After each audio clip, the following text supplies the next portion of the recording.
그때에 제자들이 예수께 나와 이르되 천국에서는 누가 크리이까. 아멘. 오늘 말씀의 제목은 겸손의 경쟁입니다. 사실 이제 경쟁이란 말은 뭐 오늘날 우리에게 굉장히 당연한 게 됐습니다. 그렇죠? 뭐 지금 우리 어린애라고 경쟁을 안 할까요? 어린애도 경쟁을 합니다. 심지어 언제부터 경쟁할까요? 아주 어렸을 때 영화 이자 애가 글씨를 들을까 말을 알아들을까 궁금한 그때부터 이미 경쟁이 시작돼 가지고요. 뭐 애들 학원 보내는 것부터 시작해서 어디 보내야 되고 어디 보내야 되고 어디 보내야 되고 부모끼리 경쟁한 게 애들한테 넘어가고요. 그렇죠? 그리고 나서 진짜 학원을 몇 개를 다니는지 알 수 없을 정도로 어마어마한 학원을 다니며 공부를 해서 그걸로 서로 경쟁을 하고 계속 경쟁하다가 그냥 진짜 죽을 때까지 경쟁하는 그게 오늘날 우리의 사회인 것 같습니다. 그래서 이제 뭐 여러분 우리가 경쟁 사회입니다 이러면은 놀랄 사람이 있나요 없나요? 아무도 안 놀라죠. 뭐 당연한 소리를 해. 그렇죠, 이렇게 되죠. 맞습니다. 그냥 뭐 당연한 얘기죠. 이런 경쟁 사회가 지금만 그럴까요? 아니죠. 옛날에는 뭐 다들 우리 같이 잘 먹고 잘 삽시다 이러고 같이 어울리면 살았나요? 솔직히 우리 옛날 생각해 보시면 옛날에 경쟁이 있었습니까 없었습니까? 경쟁이 있었죠. 지금과 그 모양이 다를 뿐이지 전혀 그 본질을 따지면 전혀 다를 바 없는 똑같은 거에 과거에도 있었습니다. 그리고 예수님과 제자들이 함께 있던 그 시기에도 경쟁은 동일하게 있었죠. 자, 예수님이라는 위대한 스승님이 계십니다. 그 위대한 스승님 아래 누가 있어요? 12제자가 있습니다. 자, 제자가 12명이에요. 자, 우리가 어렸을 때 아주 어렸을 때 학교 다닐 때 한번 생각해 보시죠. 뭐 초등학교가 뭐 학교 다닐 때 한번 생각해 보면 선생님한테 잘 보이려고 애들이 경쟁을 합니까 안 합니까? 다 경쟁하죠. 선생님한테 칭찬받으면 내가 이 반에서 내가 최고인 것 같고 막 그러잖아요. 그러니 이 제자들도 그랬을까요 안 그랬을까요? 제자들도 아쉽게도 제자들은 안 그러고 우리 화목하게 다 같이 이제 주님 잘 따르고 좋게 살아갑시다 이랬으면 좋았을 것 같은데 아쉽게도 제자들도 서로 경쟁을 하기 시작합니다. 이제 이 본문 말씀 말고 누가복음 9장 46절 보면은 똑같은 내용인데요. 이렇게 얘기합니다. 제자 중에 누가 크냐는 변론이 일어나니라고 되어 있습니다. 제자들 중에서 야 그런데 예수님이 우리 부르셨잖아? 그치? 우리 불렀지? 그러면은 누가 첫째 제자야? 야 누구냐? 난 거 같은데? 아 왜 네가 이거 왜 너야? 나잖아. 이런 식으로 서로 경쟁이 붙기 시작한 겁니다. 말이 변론이지 사실 말싸움을 하고 있는 거죠. 말싸움을. 그리고 제자들은 12명이 저마다 하는 사역이 있었을까요? 없었을까요?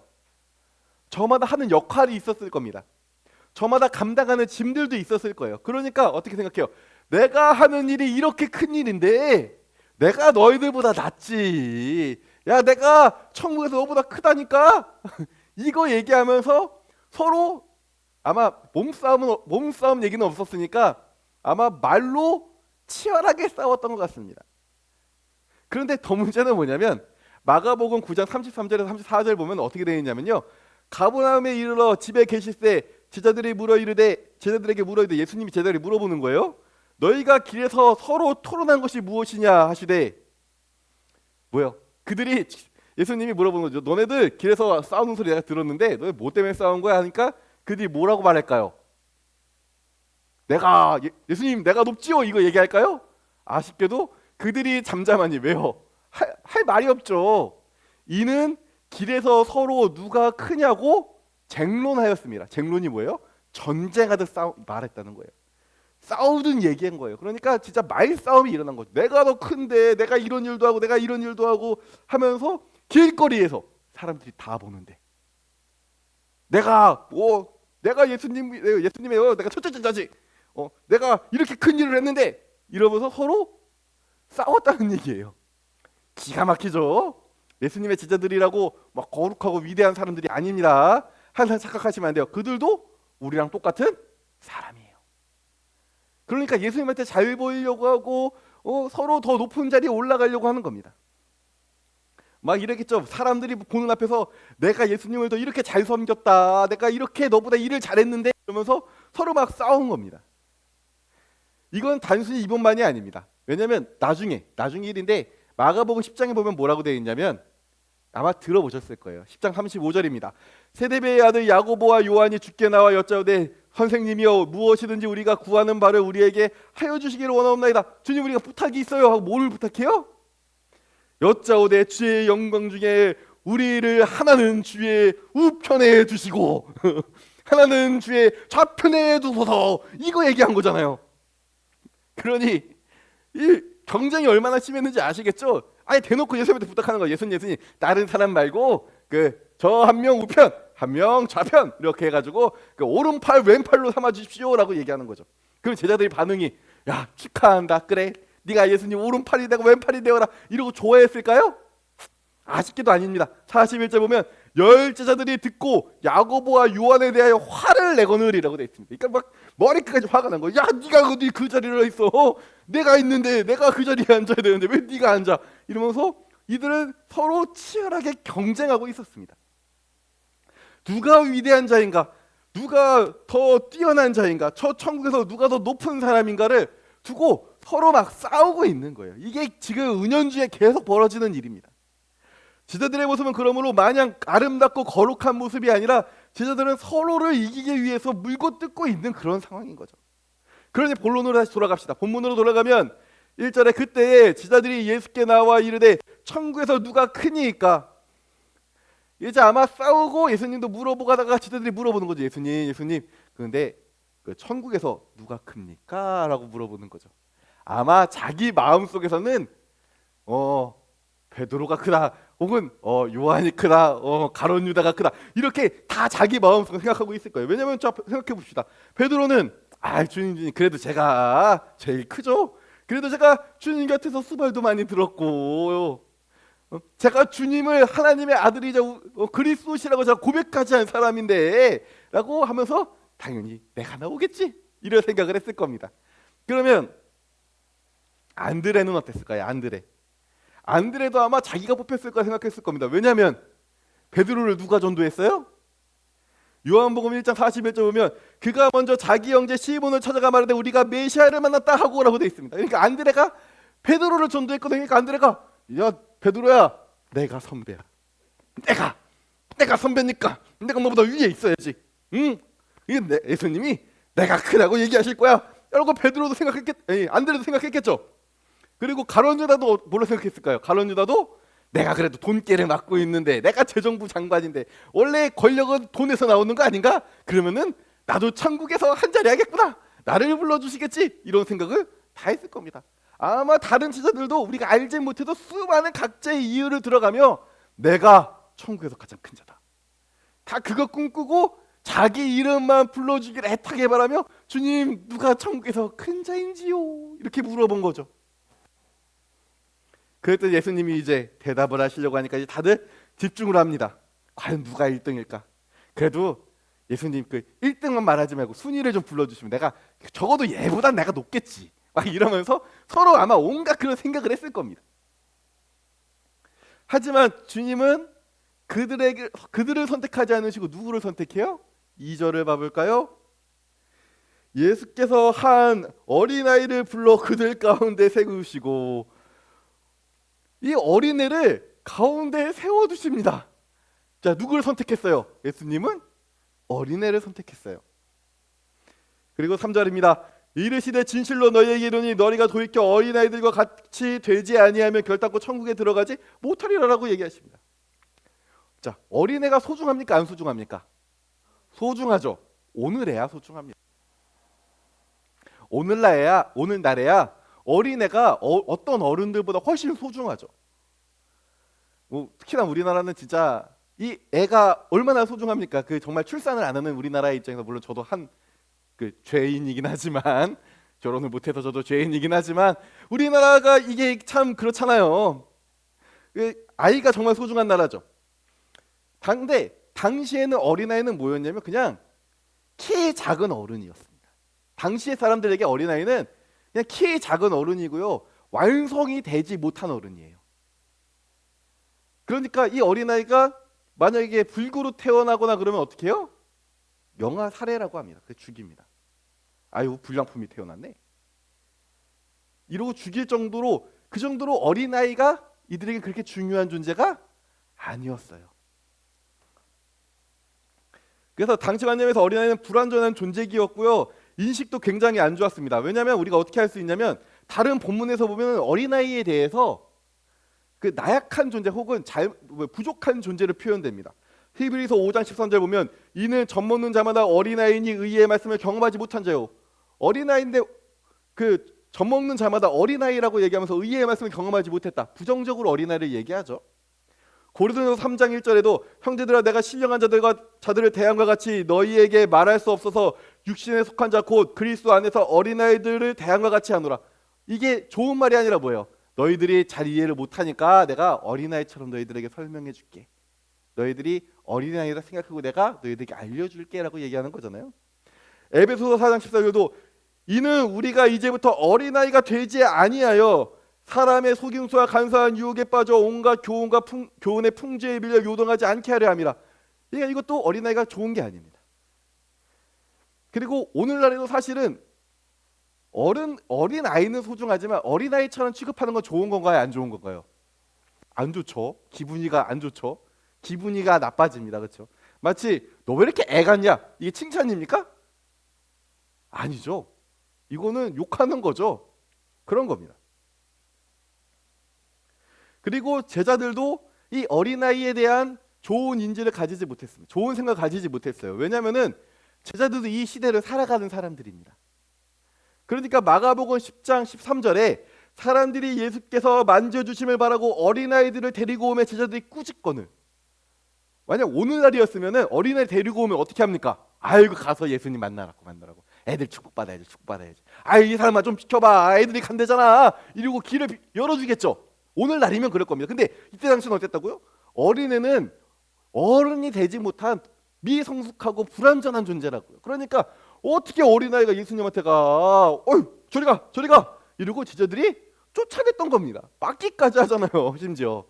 그러니까 이게 제자들이 뭐 특별나서가 아니라 그때 당시 그 사회가 원래 그랬던 겁니다. 그냥 그게 문화였던 거예요. 그래서 어린아이는 어른이 되지 못해 다른 사람에게 의지하며 살아갈 수밖에 없는 미완성된 존재를 이제 아이로 생각했던 거고 사람들은 다 그렇게 여기고 있었습니다. 그런데 예수님이 갑자기 누구를 답변으로 세운 거예요?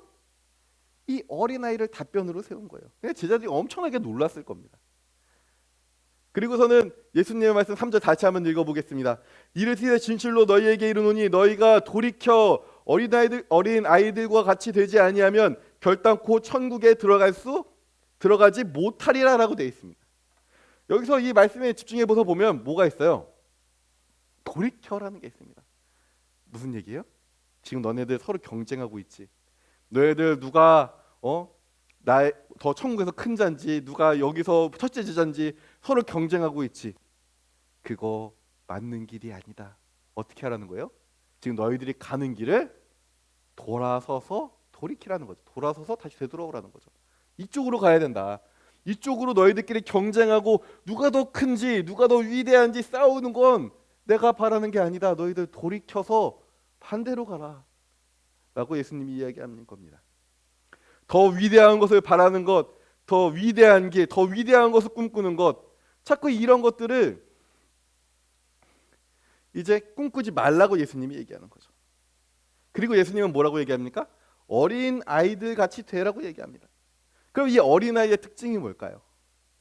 어린 아이의 특징은 겸손함입니다. 물론, 목사님, 어린아이 애들 하나도 안 겸손한데요. 요새 애들이 얼마나 건방진지 몰라요. 이렇게 얘기하실 수 있어요. 요새 애들 참 건방지죠. 하지만 자, 애들이 어떻게 한글을 빨리 배우나요? 자, 우리가 애들이라 치고 애들이 처음에 한글 아예 모르잖아요. 그러니까 우리가 애들이라 치고 영어를 배운다고 생각해 봅시다. 애들은 한글 몇 살이면 떼나요? 지금은 5살이면 떼요. 영어도 하고 5살이면 그렇죠? 자, 우리 5년 안에 자 내가 영어를 마스터할 수 있다. 한국인처럼 영어를 쓸 수 있다. 가능합니까? 안 가능하죠. 물론 이거는 이제 뭐 과학적인 측면들이 있지만 뭐예요? 어린아이들은 그냥 있는 그대로 다 배웁니다. 자, 어린아이들이 갑자기 부모님이 자 이거 밥 먹을 때는 숟가락 이렇게 들어야 돼 하고 가르쳐 주는데 어린아이 갑자기 잠깐만요 아버지 밥 먹을 때는요 숟가락 이렇게 드는 것보다 이렇게 드는 게 더 낫지 않아요? 이러면서 하는 애들 봤습니까? 좀 이게 뭐 한 뭐 약간 이게 고학년들 말고 어린아이 그러니까 이제 뭐 학생들 말고요 어린아이들이 아이 아버지 그거 잘못 배우셨네 그 젓가락질 그렇게 하면 안 되죠 젓가락질은 이렇게 해야죠 아버지 이런 애 봤습니까? 그냥 아버지가 가르쳐 주는 대로 합니까 안 합니까? 그냥 가르쳐 주는 대로 하죠. 하는 애들은 근데 그러니까 어린 아이들의 경우는 그렇잖아요. 그러니까 이게 애들이 막 크고 막 이래서 자기 고집이 나오는 나이에는 막 반항도 하고 하지만 이 어릴 때는 어때요? 그냥 부모님이 하는 대로 배웁니다. 괜히 그 가정 환경이 중요하다고 얘기하는 게 뭡니까? 집에서 어떻게 가르치냐에 따라 애들이 달라지죠. 쌍둥이여도 집에서 다르게 배우면 그 애의 풍성이 달라집니까 안 달라집니까? 달라집니다. 아무리 애가 태어날 때 진짜 울지도 않고 너무나 애가 좋아요. 그런데 집안이 막 개차반이에요. 막 아버지도 막 폭력 빼고 엄마는 맨날 술만 마시고 막 이래요. 그러면 애가 잘 클까요 안 클까요? 잘 못 크죠. 자기가 잘 크고 싶어도 자기가 흡수한 게 뭐예요? 그 부모님의 잘못된 모습을 흡수하게 되잖아요. 이걸 얘기하는 겁니다. 애들은 겸손합니다. 왜요? 아는 게 없으니까요. 자기가 아는 게 없고 부모님을 의지하지 못하면 살아가지 못한다는 걸 애들은 어릴 때부터 깨닫고 있습니다. 어린아이가 이렇게 막 갓 태어난 아기 있잖아요. 갓 태어난 아기한테 손을 이렇게 가져다 대면 어떻게 하나요? 애가 손을 잡습니다. 이거는 이게 모든 애가 그렇습니다. 이거는 뭐 부모를 알아봐서가 아니라 모든 애가 자기가 누군가의 손길을 닿으면 무조건 잡게 돼 있습니다. 왜요? 안 잡으면 죽는다는 걸 알거든요. 그게 기본적으로 탑재되어 있는 거예요. 본능으로 탑재되어 있는 겁니다. 자기가 약하고 부족하다는 걸 알고 뭐 어떻게 하는 거예요? 한없이 겸손한 자세로 의지하며 살아가는 거예요. 한없이 겸손한 자세로 배우면 가르쳐주면 가르쳐주는 대로 알려주면 알려준 대로 그대로 흡수하며 살아가는 겁니다. 그러니 겸손하니까 어떻게 돼요? 우리가 어린아이 같이 겸손하면 주님의 말씀을 존중할까요? 존중 안 할까요? 존중하게 됩니다. 4절입니다. 그러므로 누구든지 이 어린아이와 같이 자기를 낮추는 사람이 천국에서 큰 자니라. 자기가 겸손하게 낮아지면 낮아질수록 어떻게 해요? 배운 대로 살아가게 됩니다. 애들이 점점 겸손이 사라지죠. 아까 얘기하셨듯 안 따르는 애들 안 따른다고 하는 그 나이가 되면 어떤가요? 가르치는 대로 하나요 안 하나요? 자, 요건 책이고 이렇게 펴야 돼 하면 애가 아닌데요? 싫은데요? 이러고서는 슬슬 반항을 시작하죠. 배운 대로 합니까 안 합니까? 배운 대로 안 하죠. 뭐예요? 왜 그럴까요? 겸손이 이미 그 마음속에 사라지기 시작하는 거죠. 이제 내가 할 수 있다는 거 애들이 깨닫기 시작하면서부터 점점 이제부터 내가 스스로 할 테니까 건들지 마시라고. 애들이 그게 한 5살, 6살 때부터 그런다는 걸로 저도 대충 알고 있는데 그때부터 막 그러지 않습니까? 이제 부모님 도와주려고 하지 말라고 내가 할 거라고 하고서는 자기가 막 하려고 하죠. 부모님이 알려줘도 그대로 하지 않고 어떻게 해요? 자기 방법대로 물론 그게 지능 발달에 좋고 뭐 다양한 장점이 있지만 겸손의 측면에서는 겸손이 사라져가는 거 아닙니까? 자기 생각과 자기 의지가 늘어나기 시작하는 거죠. 그러면서 어떻게 됩니까? 다른 사람들과 경쟁하기 시작합니다. 저희가 가진 거 내가 갖지 못하면 어떻게 되나요? 울고 불고 난리가 나죠.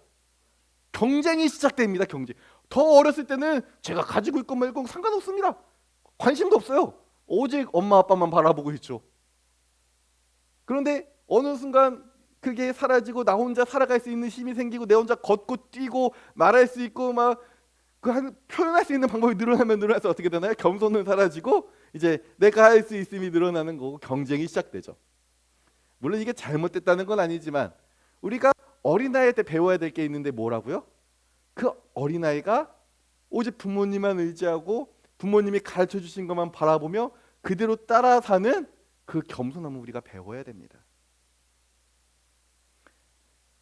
그러므로 누가 더 겸손한가, 누가 얼마나 겸손한가는 예수님을 얼마나 닮아 있는가의 척도가 되는 겁니다. 하지만 우리는 어른이죠. 그래서 이제 갈등하는 겁니다. 아니, 목사님 저는 어른인데요. 이제 애가 되기에는 조금 많이 어려울 것 같습니다. 그리고 이렇게 되겠죠. 그러므로 어떻게 해요? 우리는 어린아이처럼 자기를 어떻게 해요? 낮추어야 하는 겁니다, 여러분. 우리가 겸손해질 수 있는 방법은 뭐예요? 주님, 내가 아무것도 못합니다라고 나 자신을 낮추는 겁니다. 그러니 4절에 이렇게 얘기하시는 거죠. 그러므로 누구든지 이 어린아이와 같이 자기를 낮추는 사람이 천국에서 큰 자니라. 천국에서 큰 자는 어떤 사람일까요? 예수님을 많이 닮은 사람이겠죠. 그러면 자기를 낮추면 낮출수록 어떻게 될까요? 예수님을 더 많이 닮게 될 겁니다. 겸손함을 가지면 가질수록 예수님을 더 많이 닮게 되는 겁니다. 그러므로 교회 안에서의 경쟁은 누가 높아지냐의 경쟁이 아닌 겁니다. 누가 높아지냐의 경쟁은 세상의 경쟁입니다. 하나님 나라의 경쟁은 누가 낮아지냐의 경쟁입니다. 잘 생각해 봅시다. 우리 어떤 큰 교회 목사님이 있습니다. 아주 대형 교회 목사님이 내가 무슨 교회 목사인데 이러면서 떵떵거리며 있습니다. 보기 좋습니까? 안 좋습니까? 안 좋죠. 큰 목사님이, 정말 큰 교회 목사님이 전 진짜 아무것도 못하는 진짜 부족한 종입니다 하면서 아유 저가 와가지고 너무 죄송합니다 이러면서 겸손하게 해봐요. 그러면은 아름다운가요? 안 아름다운가요? 아름답습니다. 내가 돈 많다고 떵떵거리는 사람이 보기 좋은가요? 아니면은 돈이 많은데도 불구하고 아유 저는 아무것도 아닙니다 하면서 사람들에게 겸손하게 대하는 사람이 아름다운가요? 우리는 솔직히 다 답을 알고 있습니다. 그러므로 우리는 어린아이 같이 겸손한 자세로 살아가야 됩니다. 우리는 어린아이 같이 겸손한 자세로 주님의 말씀을 듣고요, 주님의 말씀을 따라 살아가는 겁니다. 그래서 교회 안에서의 경쟁은 내가 잘났니, 네가 잘났니, 물론 교회 안에 이런 경쟁이 일어나는 일이 진짜 많습니다. 그러시면 안 됩니다. 내가 잘났니, 네가 잘났니가 아니라 뭐예요? 내가 더 겸손하니, 네가 더 겸손하니의 경쟁입니다. 어떻게 해요? 서로도 낮아지려고 노력하는 그 경쟁입니다. 마태복음 23장 12절에 누구든지 자기를 높이는 자는 어떻게 된다고요? 낮아지고 누구든지 자기를 낮추는 자는 높아지리라. 왜요? 예수님을 닮아가니까요. 내가 높아요. 그럼 예수님 닮아갑니까? 못 닮아갑니다. 내가 이렇게 신앙이 좋은데 내가 이 교회에서 이렇게 많은 거 했는데 예수님 닮아갈 수 있습니까? 못 닮아갑니다. 절대 못 닮아갑니다. 그 사람이 아무리 교회 나와서 아무리 헌신을 하고 아무리 헌금을 많이 한다고 하더라도 예수님 닮을 수 있나요? 내가 그렇게 높은데 불가능하죠. 낮아질수록 주님을 닮아가는 겁니다. 그러니까 여러분 교회 안에서 경쟁을 하셔야 됩니다. 경쟁을 하실 때 무슨 경쟁을 하셔야 되냐? 겸손의 경쟁을 하셔야 됩니다.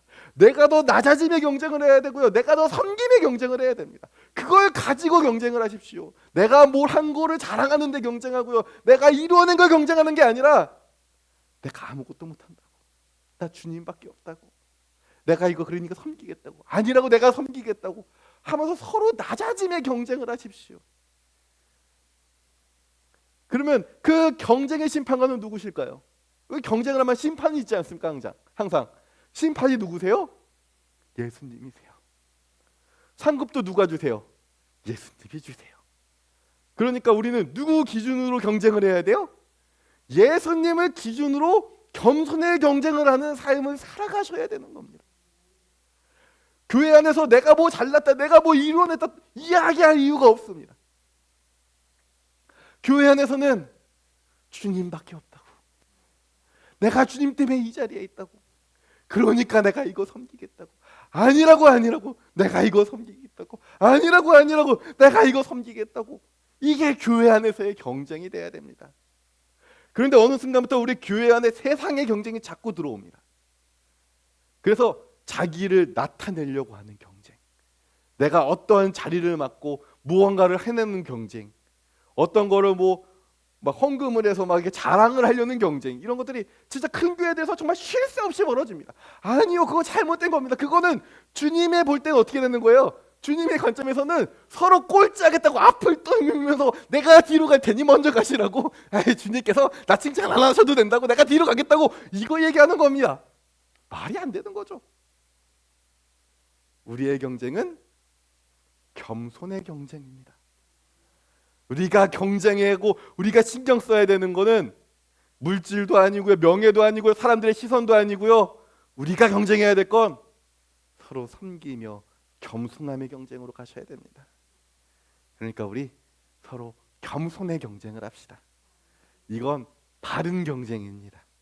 이건 우리가 주님을 향해 쉼없이 달려가며 주님을 향해 나아가는, 주님을 닮아가는 경쟁입니다. 얼마나 아름다운가요?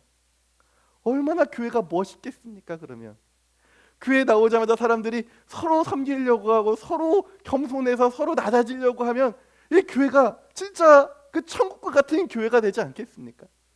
우리가 꿈꾸는 교회가 그런 모습이 되어야 되지 않겠습니까? 서로 막 경쟁해서 싸우는 교회가 아니라 서로 경쟁하며 섬기는 교회, 서로 경쟁하며 서로 낮아지며 섬기려고 하고 노력하려는 그 교회, 그게 우리 은성교회가 되기를 간절히 소망합니다. 기도하겠습니다.